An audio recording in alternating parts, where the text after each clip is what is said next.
Hola, here to do a pick a card reading, guys. Today we are doing a you versus them, your past lives together, and how they affect this lifetime. Once again, we're doing a you versus them, your past lives together, and how they affect this lifetime. We're gonna do an extended read and take a deeper dive into the relationship karma and also the lessons this lifetime. So it's a little bit of a freestyle, but we're gonna get more answers into this lifetime and how past life karma has affected this lifetime, if that makes sense. So keep in mind, this is a general reading, guys. May not resonate with everyone. Should it resonate with you, please like, share, subscribe to the channel, and leave your comments. Give me that thumbs up, because YouTube be tripping. If it doesn't fit, don't force it. If it doesn't fit, let it fly. If it doesn't fit, you must acquit. Take the bits and pieces that resonate with you. Leave everything else on the dance floor and moonwalk your job ass on away from it. If you'd like to get a personal reading with me, you can find all of that information in the description box down below. If you would like to book a life coaching session with me, because I am a certified professional life coach, meaning I went to school to study the art of life coaching, just did not stamp those initials on the back of my name. You can find all of that information down below. If you're interested in about 80% of the decks that I use on this channel, minus all of the indie decks, you can find them in a link down below. And if you would like to donate to the channel in any type of way, you can find my Cash App, Sony Butterfly, down below, as well as any links to do that, including my P.O. box and my Amazon wish list. So we have three choices before us today. Choice number one is going to be the Wheel of Fortune. Choice number two is going to be the Wheel of Fortune. And choice number three is going to be, you guessed it, the Wheel of Fortune. So we have choice number one, choice number two, and choice number three. On the count of three, we're going to take our deep breath. 1, 2, 3. Pick your card. Is it going to be the Wheel of Fortune? Is it going to be the Wheel of Fortune? Or is it going to be the Wheel of Fortune? All right, let's go ahead and get this party started. We gotta get this party started right now. All right, universe. So people who chose reading number one, tell me about their lover's past life. Tell me about their lover's past life, universe. People who chose reading number one, tell me about their lover's past life. Tell me about their lover's past life, universe. How it affects this lifetime. We have the Three of Wands. Tell me about their lover's past life, universe. How it affects this lifetime. Six of Wands. Tell me about their lover's past life and how it affects this lifetime, universe. Please keep these messages as clear as possible. Ooh. You have Art. Tell me about their lover's past lifetime, universe. How it affects this lifetime. And you have the Tower. Bottom of the deck, you have Death. You have three major arcanas in your lover's past lifetime and how it affects this lifetime. Three major arcanas, three cards, pretty much saying the universe has its proverbial hands in everything, but the universe is really, really deeply invested in your person. Your person has some deep karma. All right, universe, tell me about the person watching. Tell me about their past life and how it affects this relationship, this lifetime. Person watching, tell me. Okay. We have Danger. Interesting.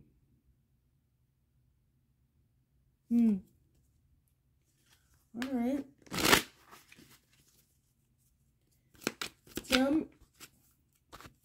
Tell me about the person watching, their past life, and how it affects this lifetime, universe. Tell me about the person's watching. The person watching, tell me about their past life and how it affects this lifetime, universe. You have Ace of Pentacles. You have the World card.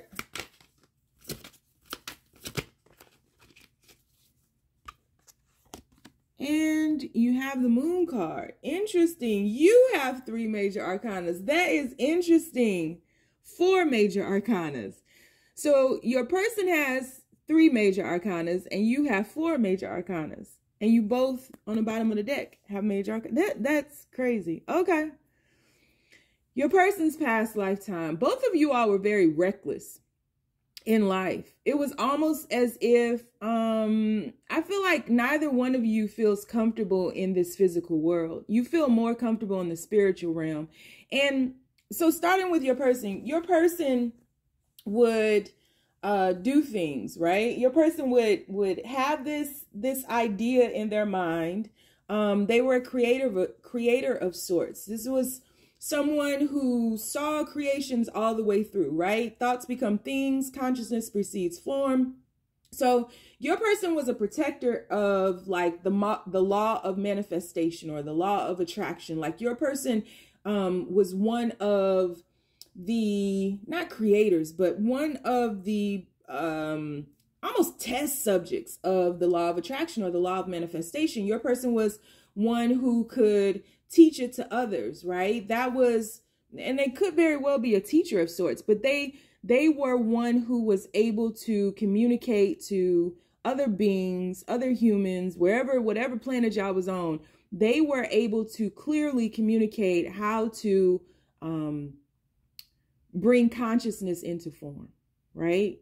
How to manifest, how to see a creation all the way through from beginning to end, right? And there's a sense of boredom here. There's a sense of boredom that leads them to recklessness because they had this down pat, and they would I feel like your person would be very patient. They would tend to this seed. They would see it through into fruition. You know, they would see it into form. And then as soon as it would come into form, they would fuck it up. There's no other way to say that. Your person would spend all this time focused on the seed and bringing it in and watching it pierce through the mud and watching it grow and manifest into this strong, sturdy creation. And soon as it was at its pinnacle, they would fuck it up.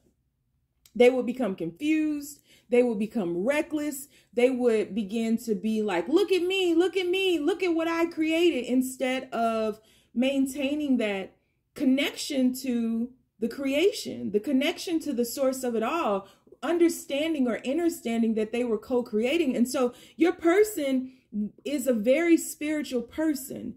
In their past life and in this one as well. They are a very spiritual person to their core. Very few know about this. Only the ones that they were capable of, or that were capable of taking their class or partaking in their lesson, knew this about them, because the law of manifestation, all the laws of the universe, right? Laws of cause and effect, the law of karma, the law of one, all of the laws of the universe, like, only the council members, only the elders, only, you know, specific beings get to know all of them. Because if you have all those laws bottled up in one person, that one person is very powerful. This is how the world was destroyed in the first place, Atlantis and all that. That's how it was destroyed. Because if you give all that power to individual beings, all the laws, then people become egoic in human form. That's just what happens.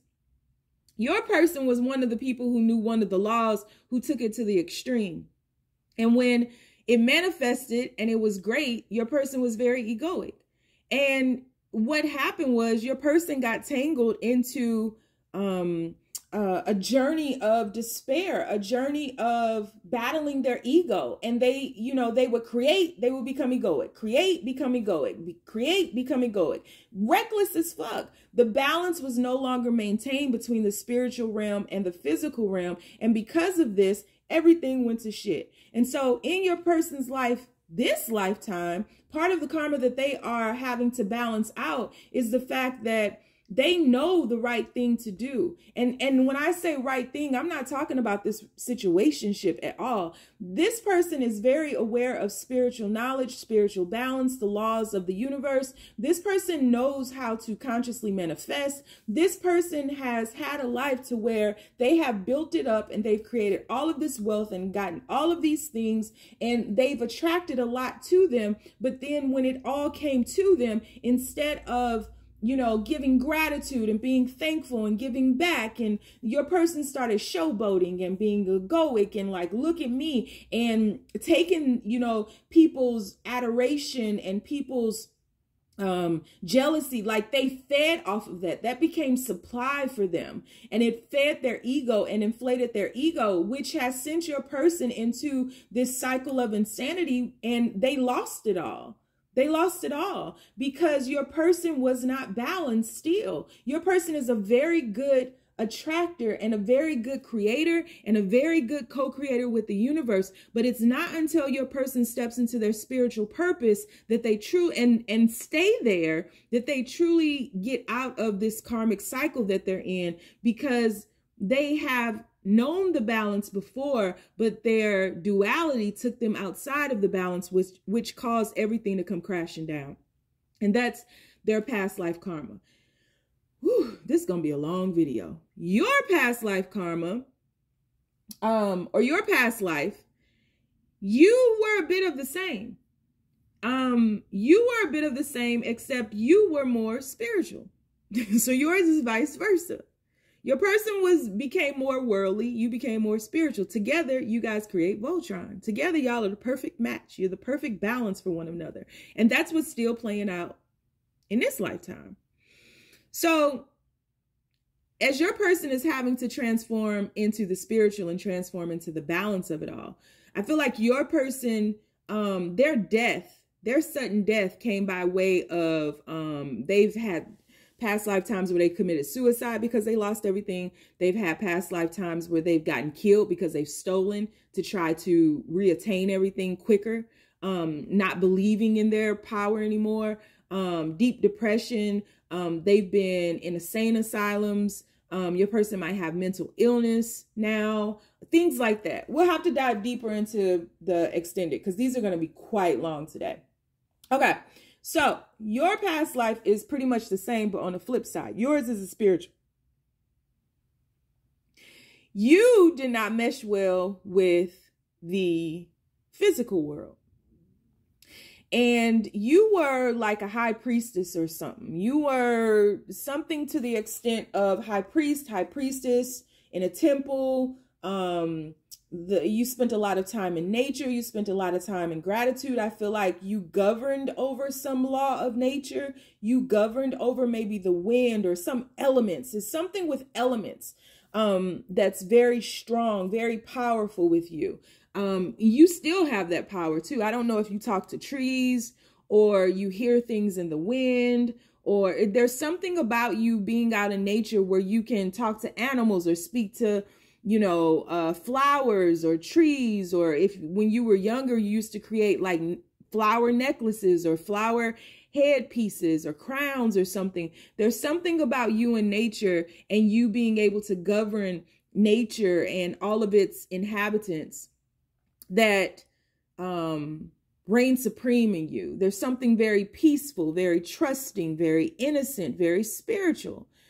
And then it came time for you to incarnate. And the reason was because you guys were synced up in the spiritual world, and your person would come down here because they would have to teach these lessons. They would have to, govern the law of manifestation, the law of creation. They would have to teach that. So they would have to take on spiritual form.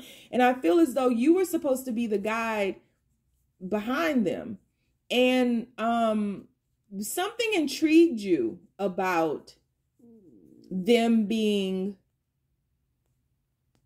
incarnated, them taking on human form, or physical form, because I don't always think y'all were on earth, but something intrigued you about them taking physical form, and it intrigued you so that you went against what you knew was supposed to happen. You kind of snuck away and incarnated some kind of way.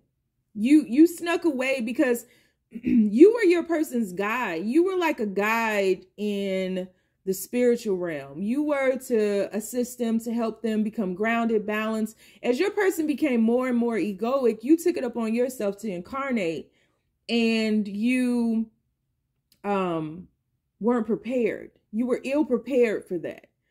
And you came down here, and I still think that you were honored. There was something otherworldly about you, and still is. Something very mesmerizing about you. Something very mysterious about you, where people are just drawn to you. A lot of people with ailments, people who, there's something about you that still allows, and always has, you've always kept that, but something about you that gives people hope that they have the power, right? Gives people hope that they can heal themselves, that they can see their way through. There's something about you that is still so very spiritual and so very sacred is the word.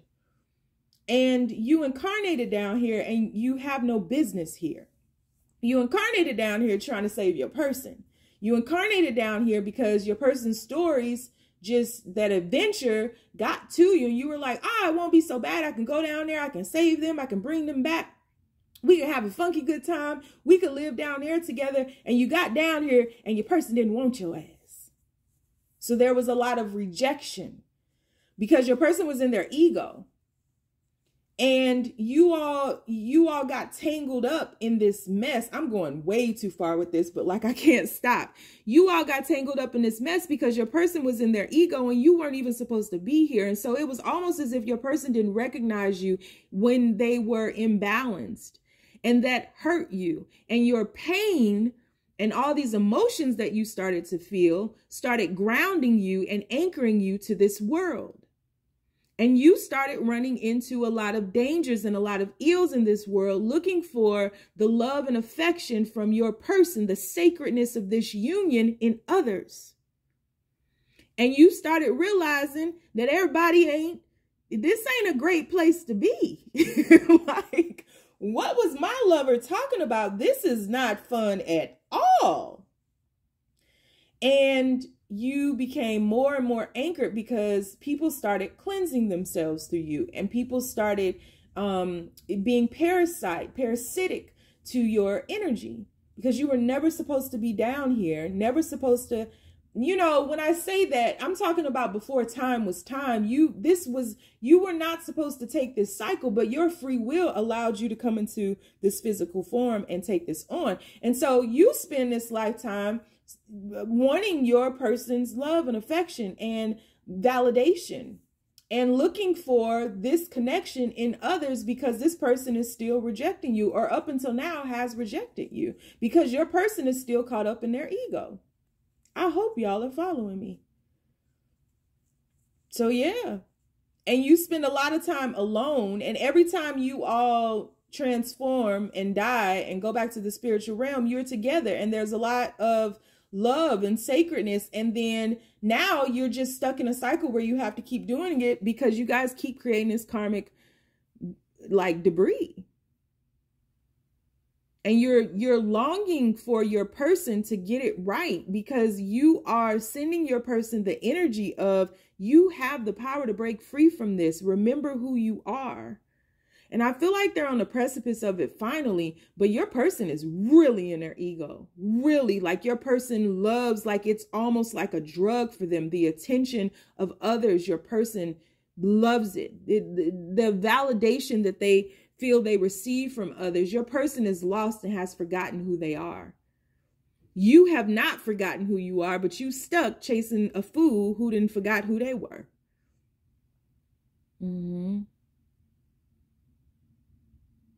I don't feel like you have ever felt like you fit in here, or that this was home, or you've always felt like, why am I here? What is happening? But you've always been grounded in that spiritual element of you has always called to you, has always pulled at you, always, from the very jump. You've always known something was different about you. Whew. So yeah, so we're going to do an extended read on this. We'll take a deeper dive into all of this, and we'll talk more about this relationship karma and the lessons in this lifetime. I pretty much have said everything. We'll take a deeper look, though. We'll go a little bit deeper. I'll tell you anything else that I see.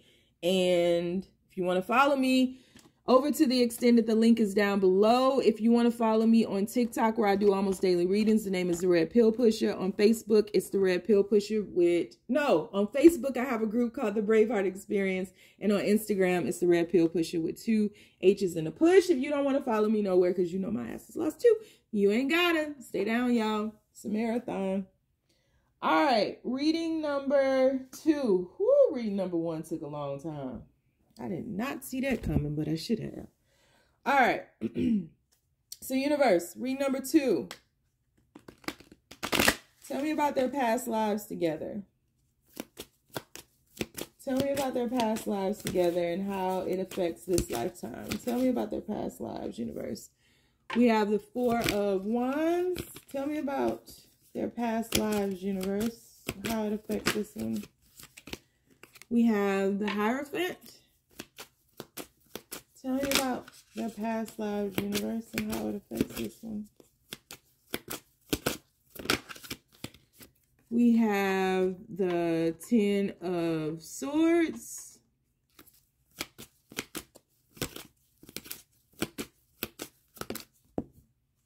And we have the King of Swords. Bottom of the deck, we have the 6 of Swords. All right, so universe, tell me about their past lives together and how they affect this one. Tell me about their past lives together and how they affect this one. We have the Page of Disc. We have the World card. We have the 10 of Swords in the same spot. You see that?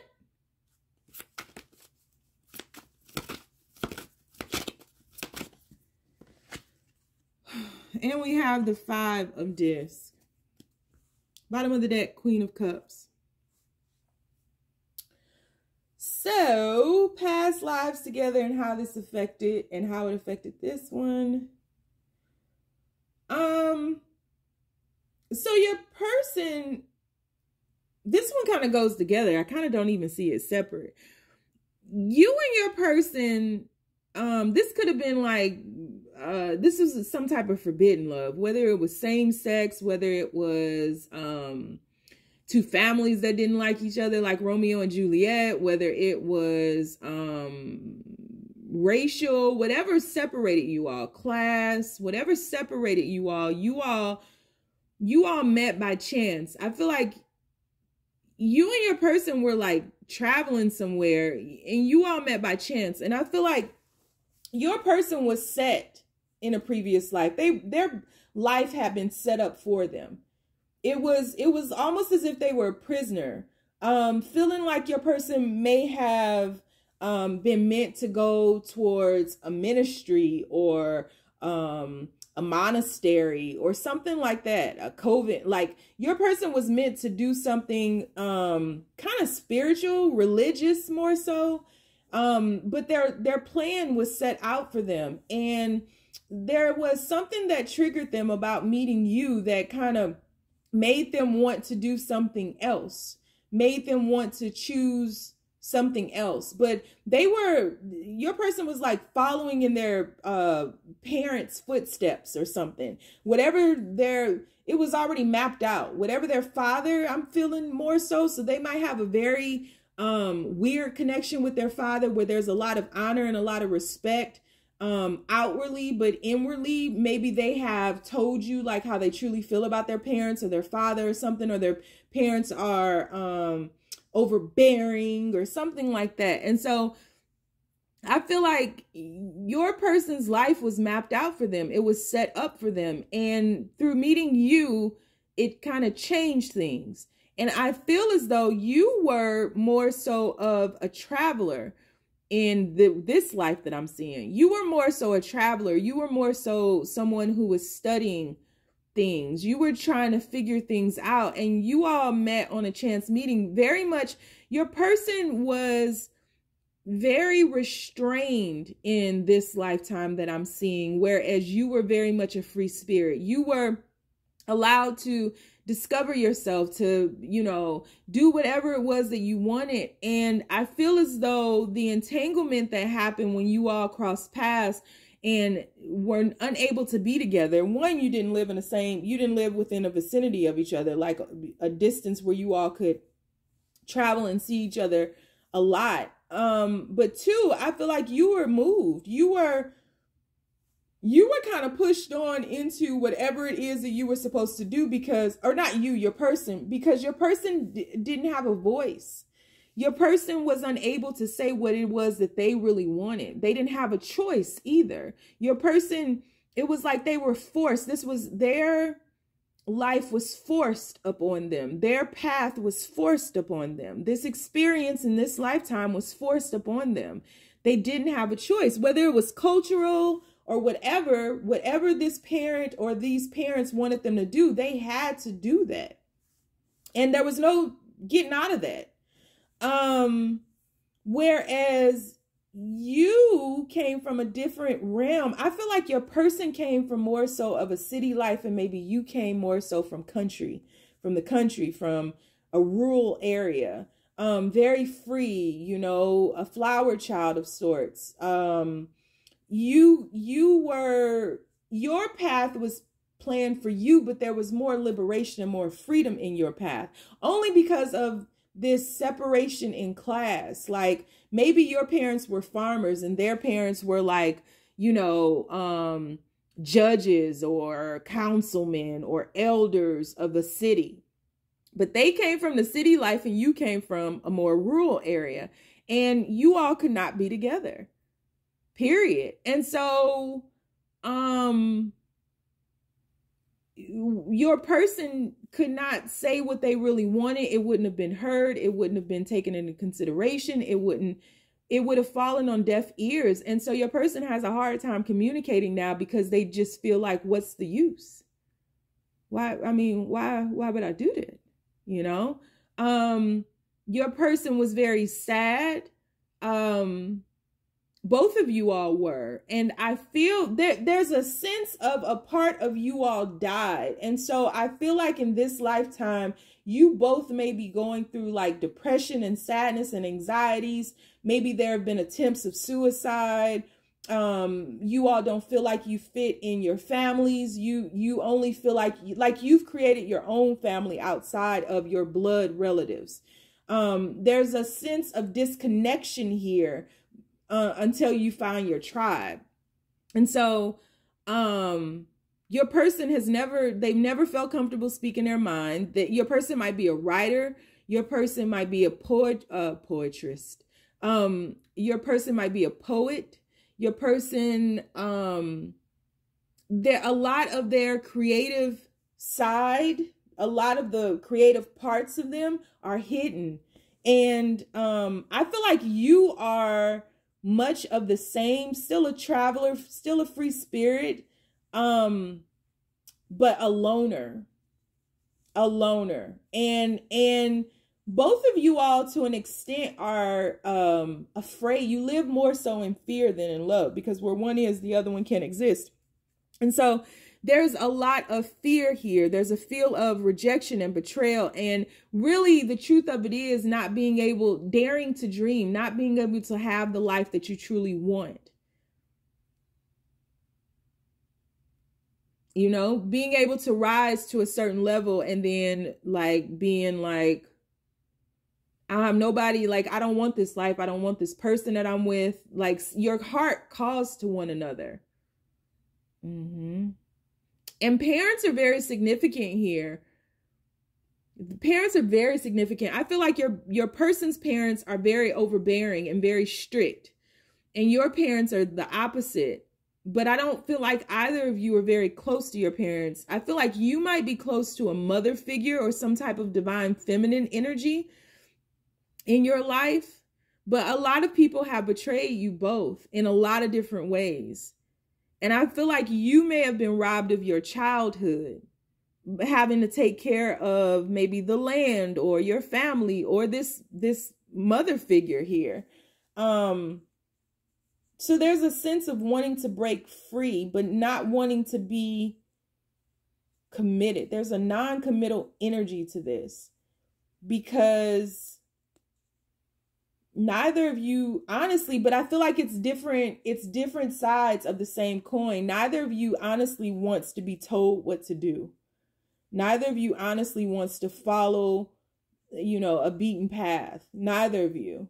You want to do it your way. And it's like you want to rebel. If somebody tries to push you and force you to do it, you guys rebel against structure and laws and rules and policies and procedures. And you don't want to do, especially your person. Your person is a beast now, though. I feel like your person can be a very nasty person. And it's because of this lifetime, because they were forced to do things against their will and not be able to follow their heart and stabilize themselves the way that they wanted to stabilize themselves and see the world and see all these different things. They were in a cage. So your person may feel like they don't have the capacity to love. But to an extent, I feel like different side of the coin, you don't either. This is kind of that whole narcissist empath dynamic. It's the same thing. It's just you kind of channeled the energy two different ways. One is a taker, one is a giver. It's the same thing though. So yeah. This will be interesting to clarify. So we're going to take a deeper dive into this. I already gave you a lot, but we're going to check more on the relationship karma and also more on lessons this lifetime. So if you want to follow me over to the extended, the link is down below. If you want to follow me on TikTok where I do almost daily readings, the name is The Red Pill Pusher. And on Facebook, I have a group called The Braveheart Experience. On Instagram, it's The Red Pill Pusher with 2 H's in the push. If you don't want to follow me nowhere because my ass is lost too, you ain't gotta. Just stay down, y'all. It's a marathon. All right. These are so long today. So universe, people who chose reading number 3. Tell me about their past lives together. Tell me about their person and their person's past life. Please be as clear as possible. Tell me about their person and their person's past life. So we have the Knight of Wands. We have the Queen of Swords.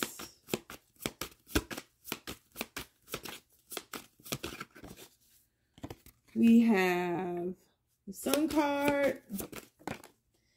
And we have the 9 of Wands. Easy peasy. 9 of Cauldrons is at the bottom of the deck. Now tell me about the person watching. Tell me about their past life.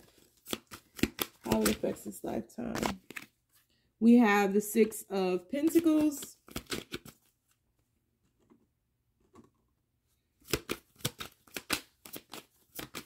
There's a third person who plays out in this lifetime. So I'm just telling you that. So if you don't have a relationship this lifetime where there was a significant other in the past that keeps messing with y'all's relationship some kind of way energetically, this ain't for you. Tell me about this person in their past life. All right, so we have the 2 of Pentacles and the Page of Pentacles. 6 of Pentacles and the Ace of Wands. Bottom of the deck, we have the Magician. Okay, your person's past life. Your person's past life was they were dealing with somebody who could have possibly been older than them. I feel like you might be a couple of years. I don't think it's significant, but you might either be more mature than your person or you're a few years older than your person. And in a previous lifetime, your person had a significant relationship with someone who was either more mature, older, or who had more than them. This person was more stabilized than them. And your person, so you and your person were aware of each other. Your person was in love with you. Your person chose to go off with somebody else and create an entanglement.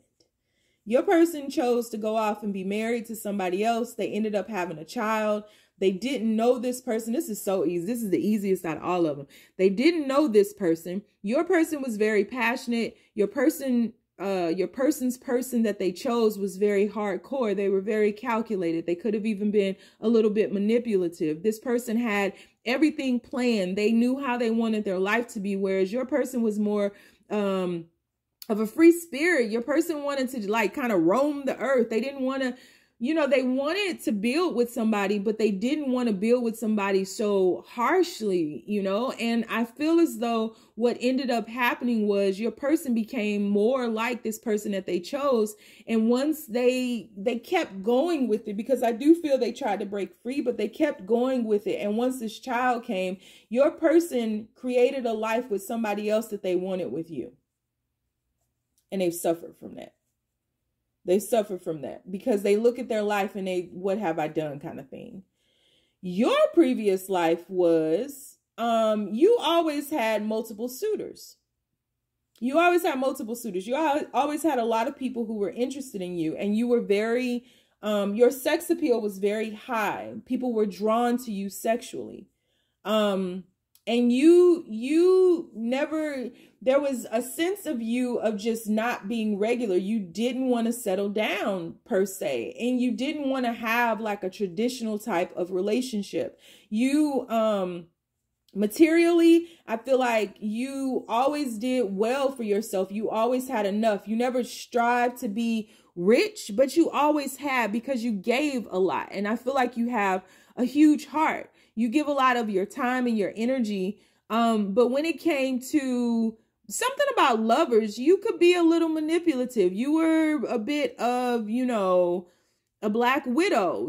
She's a man eater, like that kind of thing. Whoa, here she come. You could have who you wanted and you would like kind of throw them away. And I don't think that you weren't focused on your person. I think you just weren't ready to settle down at that point, because the way in which you wanted to settle down is very non-traditional and it doesn't reflect any of the traditions that you've seen. And so people didn't know how to take you. You wanted to do what you wanted to do, and you wanted somebody to fan that free spiritness in you. You wanted to explore just everything and all the realms and just kind of manipulate life to have what you wanted. And I just feel like there's a very spiritual element in you where you were breaking free from that. And you were shifting from a more grounded, maybe more stable childhood into, because I feel like you all known each other since you were young adults. You were shifting from a very stable, grounded childhood into who you were. You were becoming who you were. And you wanted to see that through. So I don't think that it wasn't, I think in a previous life, you all just kind of didn't see the moment of impact happening. Because I really don't see these lifetimes flowing together. It's kind of separate. It's weird. I feel like you all knew each other, but it's separate. And so in a previous life, you were in the process of becoming, of blossoming, of unfolding into the magician that you were, learning your power, learning who you were, seeking out all of the elements so that you could have everything in your power to manifest the life that you saw fit for yourself. And I think you just kept moving on. And so in this lifetime, it's almost as if because your person didn't feel like they had your full attention, or that you didn't choose them or something, they make you pay for that. Because their life was miserable, because you weren't in it, because of the choices that they made. But I feel like their choice, they made this choice based off of some kind of rejection from you. They make you pay for it in this lifetime. So in this lifetime, you might have to jump through hoops and over hurdles, and you got to do a lot of proving to get your person to see that you're there for them and down for them and want to be with them, and that you're focused on them. Your person might be clingy, or this whole scenario could have played out again, where in this lifetime, where your person chose somebody else and had a kid with somebody else, but they're miserable. You know, this whole thing could have played out again. And you're more spiritual, always have had suitors, and don't understand why you all just can't quite make it together. Why? But you continue to move on with your life. You continue to shift. You continue to build your own life and shift into this more spiritual realm where you're motivated by your inspirations, and you're becoming more of a magician in your life. You know, I really feel like this whole scenario might be playing out again. But yeah, you pay for this. You pay for this. It's almost like you pay for not bringing them along with you, because your person is from the Wands energy that you were switching over to. Your person might have been more of a leader into those passions and inspirations, or they may have even inspired you and motivated you in a chance meeting to be more of from the Wands energy, to begin to explore, to begin to be curious. But they make you pay for this. There's no other way to say that. It's not so much that they blame you. Now it would be on a subconscious level. You guys have to play this all out and make different choices. You know, like what's best for you. You can't stay here if you're unhappy here. You know, if you're miserable here and you feel alone and you want something else. But your person feels tied and bound to these things right here that don't really go with these cards over here. And you just are still free. And your person is jealous of your freedom. They're jealous of your freedom, of being unattached and detached and being able to discover and all that. I feel like you might be a bit of a workaholic though, because there's a lot of pentacles here. I feel like you might be a bit of a workaholic, and I feel like you might have a lot of wealth. But there's a side to you that wants to break free from that. I feel like you might be wanting to switch over into your own business or more spiritual business or something that allows you to be more yourself, you know? Because you are tied to your job the same way this person is tied to this. You know, so we're gonna do an extended read on this. I didn't gave y'all all the answers, but we're just gonna take a deeper dive and we'll free flow with it and see more about this relationship karma and lessons this lifetime. So if you want to join me over in the extended, the link is down below. If you want to follow me on TikTok, where I do almost daily readings, the name is The Red Pill Pusher. On Facebook, I have a group called the Braveheart Experience, and on Instagram, it's the Red Pill Pusher with 2 H's in the push. If you don't want to follow me nowhere because you know my ass is lost too, you ain't gotta. Just stay down, y'all. It's a marathon.